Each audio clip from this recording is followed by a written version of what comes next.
Hello, welcome to our series on Pixelmon. Last time we crafted the old rod, which would allow us to catch various types of Pokemon in the nearby lakes. So this is the first time we actually crafted the old rod. All we do is send out the old rod. Eventually a Poliwag would bite, and eventually we would catch your Poliwag. So we were leveling up our Bulbasaur by catching water-type Pokemon and fighting them, and then we thought we should finally catch a Pokemon. So this is where we caught our first Pokemon. We caught the Poliwag, and our Bulbasaur gained experience. So we continued to fish for a little bit, and we continued to trade on the water Pokemon here to level up our Bulbasaur.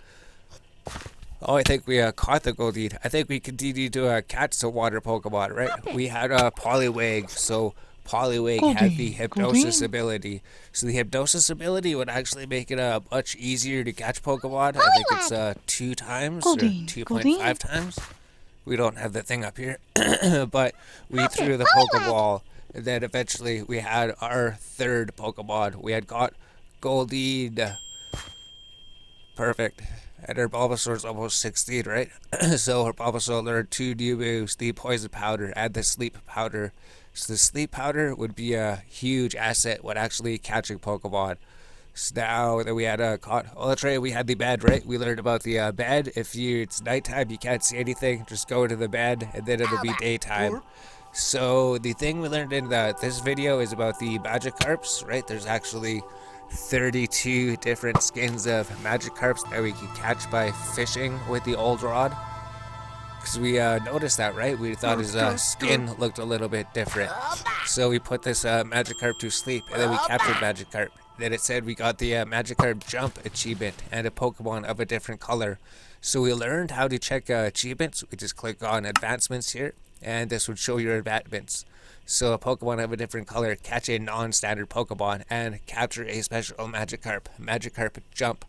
It says Ultimate Completionist. Catch all 34 forms of Magikarp. So it says Magikarp also has special textures for a Magikarp Jump mobile game. You can found them here. So the 32 skinned forms of Magikarp can be fished up with the old rod. So with the old rod, we could fish up 32 different skins of Magikarp to get the ultimate completionist title. Super sick. So we it might take a while to fish them all up, but eventually we might go for that. Something else to do. So if we look at the Magikarp, so there's nothing different except for the texture of the Magikarp actually looks different.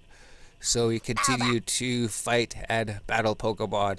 So we had a female Goldeen, so we wanted to actually start breeding Pokemon. So if we could put this male Goldeen to sleep, and then if we could throw out a Pokeball, we should have a pretty good chance of catching it. So I think we actually do set up a breeding area this episode. Cool. So we have captured our 4th Pokemon, and we continue to battle water Pokemon until our Bulbasaur leveled up. So Bulbasaur levels into Ivysaur at level 16, who further evolves into Venusaur at level 32. So he was already at his 2nd evolution. And I think his stats go up too, right? Your Bulbasaur has evolved into Ivysaur. Super sick. Just by using the old rod to catch water Pokemon. So we continue to trade on water Pokemon and capture new water Pokemon that we might not have before. And actually, I think we caught some more Magikarps, right? This Magikarp's like completely white. So we threw the Pokeball, and we should have captured a 2nd of the Magikarp jumps. So we're going to have to come back here, gotcha, all 32 Magikarp skins at some point. But we have this one. We don't have a PC yet to check the other Magikarps, but here's the first Magikarp jump we got. And I guess the 2nd Magikarp jump would be a white Magikarp. So we'll maybe look at it later when we eventually catch all 32 forms of the Magikarp to get the ultimate completionist title by capturing all Magikarp forms, all of the Magikarp jump forms. But if we actually go to the Pokedex, I think we open up the Pokedex, right? Yeah. If you open up the Pokedex and go to Magikarp, you can actually cycle through and look at all of his different skins. So there actually is 32 different Magikarp skins. So we had that one. I think we have that one. So we need to get 30 more of them. There's a blue Magikarp, a green Magikarp, a pink Magikarp, a purple Magikarp, a white Magikarp, a black Magikarp. So the only way to tell is just the texture graphic. So I guess we don't have the PC yet. It doesn't show anything that says it's a special named Magikarp. Oh, but the next thing was that we needed to actually start learning about berries. So we never ever use berries for anything, but it said that berries spawn in the wilderness, and it says that berries. Yeah, it says like every 30 minutes if they are not in oh yeah, each stage a berry will, oh, we're not sure when planted it will start with a certain yield. But eventually we had to start growing berries so we could start getting more berries in our collection. So this series we would actually collect berries, because usually we pass up berries. We never ever collect berries just because they're just a one-use item that doesn't seem to do too much. So we're also looking for ultra balls, and we found the wide lens. So to increase the accuracy of the moves by 10%.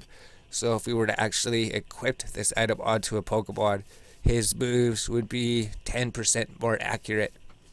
So might as well just equip it onto a Pokemon. And this rugged Rolla would be something that we would need to catch for breeding later. Because as we already know, and we'll find out later when we actually get access to the PC, he has a 50% chance to hold the Everstone, which would be used for breeding. So we captured him. Yep, Pokemon Everstone is a held item that can be used for breeding to pass the nature off. It has a 50% chance to be held by that Pokemon. So now we see another boss Magikarp. I think, oh, we got the lucky egg. So the lucky egg is one of the training items that you want. The lucky egg will increase the experience gained by the Pokemon who is fighting by 50%. So if you happen to get the lucky egg, you could equip it onto a Pokemon, and you'd be getting 50% more experience per battle. So that's definitely one of the items to get. Our Pokemon will level up quicker with that. And the berries. So we didn't know how to plant them at first. You're actually supposed to put them on irrigated farmland. Ladybug. But with the apricorns, we go harvest the apricorns, and then we should be able to replant the apricorns to eventually get a huge apricorn field to plant make any type of Pokeballs that we want. And we found this Pokemon. So we caught this Pokemon before one of our playthroughs, and he's really, really strong actually. So we captured Drednaw. He could pretty much kill every single boss. That's how strong he is. And I believe we also captured this Caterpie that was sitting by here. Caterpie would spawn at max level 7, so we would want a level 7 Caterpie. And our berries were farming. It says every 30 minutes if the berry tree is not planted in hydrated farmland, it will use one berry from its yield. So we actually needed to plant the berries on hydrated farmland, which would look like this. So we could have actually picked these berries if we would have known this at the plant. We'd just take an axe and we could take the berries back and then replant them. But in the future, we would know that. So we had to go mining, and we found this stupid death pit, right? So we had to get some iron actually. So standing on the edge of the death pit, we managed to get 3 iron before our pickaxe broke, right? Yep. This would allow us to make another iron pickaxe to go mining with. Super sick. So eventually we'd be moving to diamond pickaxes at some point. But, oh, we need the water bucket. That's right. We need the water bucket before we get a pickaxe. With a water bucket, we would actually be able to traverse down that death pit into the lava. So we went back and we made a iron pickaxe. And here's the lava death pit. So if we take the water bucket, we can pour the water bucket and create a slide down to the lava death pit. And it should create some footing down there, right? Yeah, it creates obsidian when it comes in contact. So we can come up and get another water bucket. And then take the slide down into the lava death pit. And then while we're down here, all we have to do is lay down water and get rid of the lava to eventually help us find diamonds. So once you find diamonds, we can actually start making the diamond pickaxe. And we can save a waypoint down here called mine. So we can teleport back here, go back to town, create the diamond pickaxe. Go back down to the mine, find some obsidian, pour some water over the obsidian, and then we had to mine the obsidian. So we needed 14 pieces of obsidian. We needed to make the nether portal and the enchantment table. So now we had everything ready to make those things.